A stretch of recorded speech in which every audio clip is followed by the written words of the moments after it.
اللہ الرحمن الرحیم۔ السلام علیکم ورحمۃ اللہ وبرکاتہ۔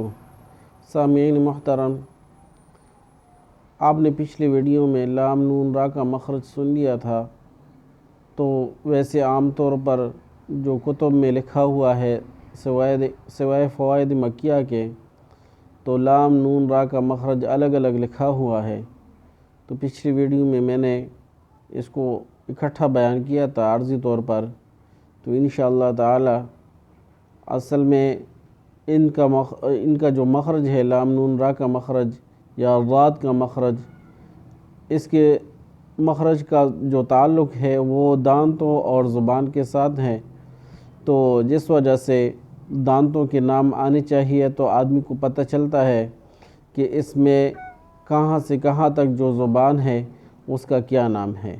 اس لحاظ سے آدمی کو پتہ نہیں ہے کہ اصل میں زبان تو ایک جیسی ہے، کوئی اس کا حصہ الگ نہیں ہے، تو عارضی طور پر پتہ نہیں چلتا کہ کس طرح ہوگا کہ یہاں سے یہاں تک اس زبان کا کیا نام ہے، کہاں تک کس زبان کا کیا نام ہے۔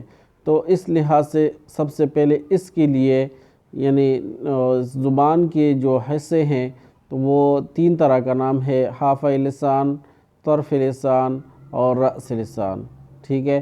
تو ان کا نام تو 3 ہے، لیکن اب جو وسط لسان بھی ہے، تو اس کے لیے جو ہے لازمی ہے کہ ہم کیا کریں، اس سے پہلے جو ہے ہم دانتوں کے نام سیکھیں۔ تو دانتوں کے نام جو ہے وہ دانت 2 طرح کے ہیں، داڑھ ہے اور دانت ہے۔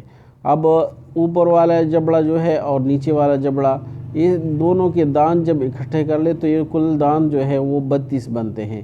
32 دانت ہیں ان کے، تو اب 32 میں سے 20 جو ہے وہ داڑھ ہے اور 12 جو ہے وہ دانت ہے۔ 20 داڑھوں کے نام جو ہے وہ 3 نام ہے: نواجذ ہے، طواحن ہے اور ضواحک ہیں۔ ضواحک، طواحن اور نواجذ، یہ 3 نام داڑھوں کے ہیں، اور اس سے آگے جو ہے دانتوں کے نام وہ رباعی ہے، انیاب ہے اور ثنایا ہے۔ ثنایا، رباعی اور انیاب، یہ 3 نام دانتوں کے ہیں۔ 3 نام دانتوں کے ہیں اور 3 جو ہے وہ داڑھوں کے نام ہے، ٹھیک ہے۔ تو سب سے پہلے جب ہم دیکھیں گے کہ کل داڑھیں جو ہیں وہ 20 ہے، تو 20 میں سے کیا ہے کہ آخری یعنی جو گلے کی طرف اوپر والا جبڑا ہے یا نیچے والا، دونوں طرف اوپر اور نیچے ایک داڑھ جو ہے بالکل آخر میں، جو 20-22 سال کی عمر میں عام طور پر لوگوں کے نکل آتے ہیں، تو جس کو عقل کے داڑھ بھی کہتے ہیں، تو ان داڑھوں کو یعنی وہ 4 داڑھیں بنتے ہیں، وہ اوپر اور نیچے دائیں بائیں ایک داڑھ، یہ کل 2 جبڑے ہیں، تو اوپر والا جبڑا دائیں بائیں دونوں طرف تو ایک داڑھ، تو یہ 2 ہو گئے، اور اسی طرح نیچے والے جبڑے میں بھی ایک داڑھ دائیں اور بائیں دونوں طرف، تو ایک داڑھ یہ، تو 2 یہ ہو گئے، تو لہذا یہ کتنے بن گئے، یہ 4 بن گئے، ٹھیک ہے۔ تو 4 داڑھ یہ، تو ان کا نام ہے یہ نواجذ، ان کا نام کیا ہے، نواجذ۔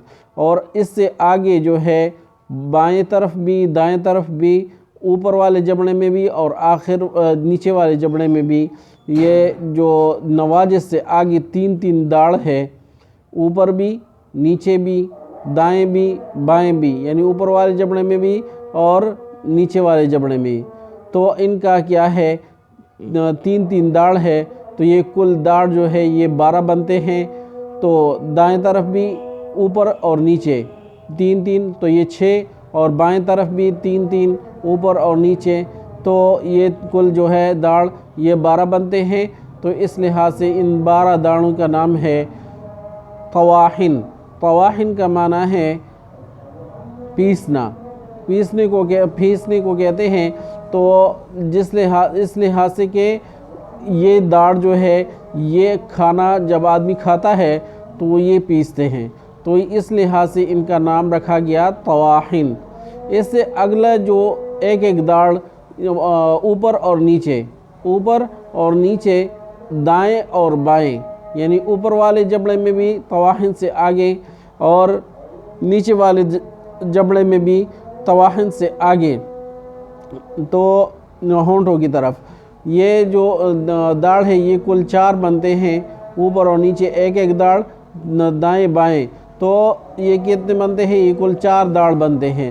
تو اس لحاظ سے جو ہے یہ ان کا نام ضواحک رکھا گیا۔ ان کا نام کیا ہے؟ ضواحک ہے۔ ضواحک کا معنی ہے ہنسنا، ضحک سے ہے، ضحک کا معنی ہے ہنسنا، تو اس لحاظ سے ان کا نام ضواحک رکھا گیا۔ اور کیونکہ یہ ہنسنے میں جب آدمی ہنستا ہے تو عام طور پر جو ہے سب سے پہلے جو نظر آنے والے داڑھ ہے وہ یہی 4 ہیں، تو یہ 4 داڑھ جو ہیں ہنسنے میں سب سے پہلے نظر آتے ہیں، تو اس لحاظ سے ان کا نام ضواحک رکھا گیا۔ تو یہ کل کتنے ہوئے؟ یہ 20 داڑھ۔ سب سے پہلے نواجز وہ 4 داڑھ ہیں، پھر اس کے بعد 12 داڑھ جو ہے وہ 12 داڑھیں وہ جو ہے طواحن ہیں، تو 4 اور 12 16 ہو گئے، اور آگے جو ہم نے بتا دیا کہ اس سے آگے جو ہے ضواحک ہے یہ بھی 4 ہے، تو 16 اور 4 یہ کل 20 بن گئے۔ ٹھیک ہے، تو اب تک کے لیے اتنا ہی کافی ہے، انشاءاللہ آگے بھی پڑھتے رہیں گے، اور اگلے جو دانت ہیں اس کا بھی نام انشاءاللہ اگلی ویڈیو میں ہم بتائیں گے کہ ان کا کون کون سے نام ہے اور کون کون سے جو دانت ہیں ان کا یہ نام ہے۔ تو انشاءاللہ آگے بھی ہم پڑھتے رہیں گے۔ وآخر دعوانا ان الحمدللہ رب العالمین۔